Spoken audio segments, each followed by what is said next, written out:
తమ్ముడు శివ అనేనా, ఆ శివ ఈయనేనా అనేది కూడా మాకు కన్ఫర్మేషన్ ఇంకా లేదు. అంటే మీకు నాకు మంగ్లీ తమ్ముడు ఎవరో తెలుసు, ఆయన నోట్ల కట్టలు తీసుకొని వెళ్ళాడు అని చెప్పి అందరూ చెప్తున్న సాక్ష్యాలు ఇవన్నీ ఉన్నాయి కూడా. ఆయన ఎక్కడో మంగ్లీని ఆవిడ సోదరుణ్ణి వెనకేసుకొచ్చే ప్రయత్నం చేశారన్నట్టుగా ఆ ఇంటర్వ్యూలో మనందరికీ కొంత అనిపించింది. దీనికి కారణం ఆయన ప్రిలిమినరీ ఎంక్వైరీ ఇంకా స్టార్ట్ చేయకపోవడం, ఆయన ప్రెస్ మీట్ పట్టలేదు, ఏదో క్యాజువల్గా ఒక విలేకరుతో మాట్లాడింది కాబట్టి ఆ రకంగా కూడా అనుకున్నాం. కానీ ఇక్కడ ఆయన అన్న ఏదైతే పాయింట్, ఇంకొక శివ ఉన్నాడు, బండి శివ.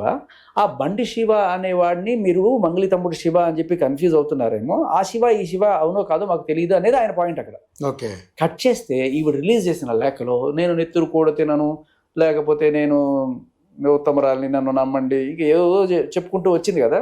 అంత లేఖలో ఈవిడ మళ్ళీ ఇదే పాయింట్, బండి శివ అనేవాడిని నా తమ్ముడు శివగా మీరు భావించి శివ చౌహాన్ అనుకొని దుష్ప్రచారం కొనసాగిస్తున్నారు, అబద్ధాన్ని నిజం చేసే యాజ్ ఇట్ ఈస్ గా డీసీపీ గారు ఏం చెప్పారో ఇదే లేఖలో కనబడుతుంది.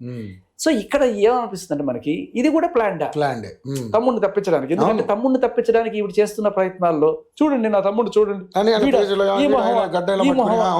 అని చెప్పి అన్న దగ్గర నుంచి ఆవిడ చేస్తున్న ప్రయత్నాలు ఒక్కొక్కటి బయటకు వస్తున్నాయి. ఇకపోతే ఇది గట్టిగా మనం అందరం ప్రశ్నించడంతో మనం ఆ రోజు ఏం అడిగాం, సరే అది ప్రిలిమినరీ స్టేజ్లో ఉందో లేదో మనకు తెలియదు. అప్పుడు ఆయన ఏదో ప్రెస్ మీట్ ఇచ్చారని అనుకున్నారు చాలామంది.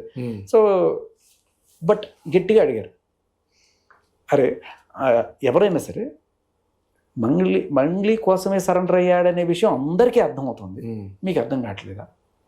ఈ రాజకీయం మీకు అర్థం కాకపోవడం ఏంటి? ఒకడు మీరేమీ చాకచక్యంగా వ్యవహరించి పట్టుకున్నది కాదు కదా, వాడంతరికి వాడే వచ్చి మీకు సరెండర్ అయ్యాడు కదా. మీరు చేయాల్సింది ఏంటి? ఫోన్ రికార్డులు తీయడము, సీడీఆర్లు తీయడము, ఎంతసేపు ఎవరోతో వీళ్ళు మాట్లాడారు, ఇందులో మంగ్లీతో ఎంతసేపు మాట్లాడారు, శివతో ఎంతసేపు మాట్లాడారు, ఇంకా వీళ్ళ డబ్బులు ట్రాన్సాక్షన్స్ ఎంతెంత వీళ్ళ అకౌంట్ నుంచి వీళ్ళకి ట్రాన్స్ఫర్ అయ్యాయి, ఇవి తీసి దాని అల్గరిథమ్స్ అవన్నీ ఉంటే దానికి ఫైనల్గా మీరు ఒక కంక్లూషన్ ఇచ్చి ఇది చేసాము అని చెప్తే అది ఇన్వెస్టిగేషన్ అంటాం. ఆయన ఏం చెప్పాడో చెప్పడానికి దాని పోలీస్ ఇన్వెస్టిగేషన్ ఎందుకు? రమావత్ మధు ఇది అన్నాడండి అని చెప్పడానికి పోలీస్ ఇన్వెస్టిగేషన్. ఇది మనం గట్టిగా ప్రశ్నించాం మీడియాలో. సో అది గట్టిగా గుచ్చుకుందా? మరి వెంటనే కొన్నాళ్లలో ఒక అప్డేట్ వచ్చింది పోలీస్ శాఖ నుంచి. ఏంటది? 3 ట్రాన్సాక్షన్స్ చూసాము. ఇక్కడ కూడా డౌట్ ఏంటంటే ఏంటి ఎంత అమౌంట్ ట్రాన్సాక్షన్ జరిగిందో ఎందుకు చెప్పట్లేదు మీరు? ఎందుకు అది రహస్యంగా ఉంచుతున్నారు? అయితే నాకు మామూలుగా తెలిసిన లెక్క ప్రకారం అయితే ఒక 30 కోట్లు ట్రాన్స్ఫర్ అయ్యింది అనేది ఒకటి వచ్చింది. అది ఏ రకంగా ట్రాన్స్ఫర్ అయ్యింది అనేది మనం మరి 30 కోట్లు అంటే మామూలుగా ఏటీఎంలో తీసుకునేది కాదు కదా సార్. వెళ్తే నా పాయింట్ ఏంటంటే ఎంత ఫేర్ అనేది పాయింట్ కాదు, ఈయన ఎందుకు చెప్పట్లేదు అని పాయింట్. కరెక్టే, కానీ అమౌంట్ ఇందాక మనం అనుకున్నాం కదా 30 లక్షల వరకు అయితే బయట మాట్లాడుకుంటాం. చెప్పకపోవడం వల్ల అవును చక్కగా ఎవరికి తోచిన ఫిగర్ 300 కోట్లను రాయని పోయేది ఏముంది, నష్టం. కరెక్టే. సో అది వాళ్ళకి ప్రమాదమే, మీకు ప్రమాదం. అవును. కాబట్టి నిజం చెప్పండి, ఎందుకు దాపరికం ఎవరిని కాపాడాలి? అయిపోయింది కదా. అదేంటున్నా మళ్ళీ ఇక్కడ కూడా ఏదైనా కాపాడే ప్రయత్నమా? ఇంత అమౌంట్ అని చెప్తే మళ్ళీ ఒరిజినల్ అమౌంట్ చెప్పేసానంటే మీ పని అయిపోతుంది. డెఫినెట్లీ కాదు. నేను విత్ డ్యూ రెస్పెక్ట్ ఆయన అన్నట్ల జనాలు ఉన్న భావన. నిన్న ఒక ఆవిడ ఇంటర్వ్యూ చేసే ఆవిడ మీరు ఇది గమనించాలని అడిగితే ఆవిడ ఏమని అడిగిందంటే, ఫిగర్ బయట పెడితే మీ పని అయిపోద్దురా, మరి ఏంటి పరిస్థితి అని చెప్పి అవును ఎంతో కొంత లాగడానికా ఆపారా అనే కోణంలో కూడా కింద కామెంట్లు. సో కాబట్టి వై చెప్తే నష్టం ఏంటి? పోనీ ఒకవేళ అలాంటి నష్టం ఏదైనా ఉంటే ఇదిగో ఇందుకు మేము ఈ ఫిగర్ బయటికి చెప్పట్లేదని నేను చెప్పండి. లేకపోతే ఈ ఫిగర్ మీద ఇష్టం వచ్చినట్టు జనాలు రాసుకోవచ్చు. అలాగే ఆ 30 కోట్లు కాకపోతే 300 కోట్లను కూడా రాసుకున్న నేపథ్యంలో అది వాళ్ళకు కూడా నష్టమయ్యే అవకాశం ఉంది. రాసుకోవడంతో పాటు మిమ్మల్ని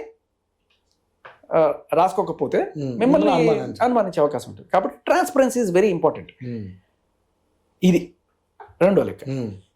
ఇలా ఇన్ని డౌట్లు తావిస్తూ ఉన్నప్పుడు ఎందుకు ప్రభుత్వం స్పందించి ఒక సిబిఐ ఒక సిట్టో ఎందుకు ఎట్లేదు? పైగా చిన్న అమౌంట్ కాదు కదా, దగ్గర 1000 కోట్లు అనుకుంటున్నాం కదా. అమౌంట్ కన్నా ప్రాణం కదా, ప్రాణం ఇంకా పెద్ద. నిజంగా అది ఓకే సరే, అమౌంట్ చాలా ఇంపార్టెంట్, అక్కడ ప్రాణాలు ఇంకా అంతకంటే ఇంపార్టెంట్.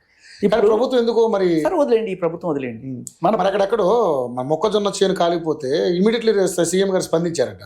మరి దీని మీద ఆమెకి ఎంతో దాదాపు 7 లక్షలతో నష్టం వచ్చిందంట, ప్రభుత్వం ఆమెకి ఆర్థిక సాయం చేయండి అని రెస్పాండ్ అయ్యారు సీఎం గారు. మంచిదే, మరి ఇది కూడా వేల మంది కదా. అంటే అదే మొక్కజొన్న తోటలో ఈవిడ మధు తోట ఒక ఫోటో పెట్టింది, అందుకనే స్పందించట్లేదు. చూసారా ఫోటో? అది మొక్కజొన్న తోటలో. సరే వాటెవర్. ఇక్కడ మన ప్రభుత్వం వదిలేండి సార్, ఇది multi state issue. Okay, Karnataka, Maharashtra and Andhra, Telangana, ఢిల్లీలో కూడా కొంతమంది ఉన్నారట.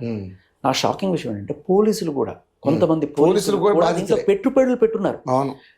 డబ్బు ఎవరికి చేదు వస్తుంది, ప్రూఫ్లు కనబడుతున్నాయి, అరే వీడు ఇస్తున్నాడు, ఆ పోలీసు వాడిని ఎవడు మోసం చేస్తాడులే అని కూడా అక్కడ ఉన్న నేను వెళ్ళిన తాండాలో కూడా హెడ్ కానిస్టేబుల్ వాళ్ళు కూడా పెట్టున్నారు.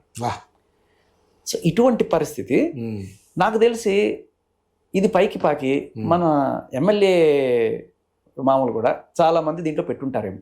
గ్యారంటీ పొలిటీషియన్స్ బయటకు రావట్లేదు, పెట్టే ఉండొచ్చు. ఎందుకంటే వేళ డబ్బులు కూడా ఇన్వాల్వ్ అయినాయి కాబట్టి కామ్గా ఉన్నారా. తలా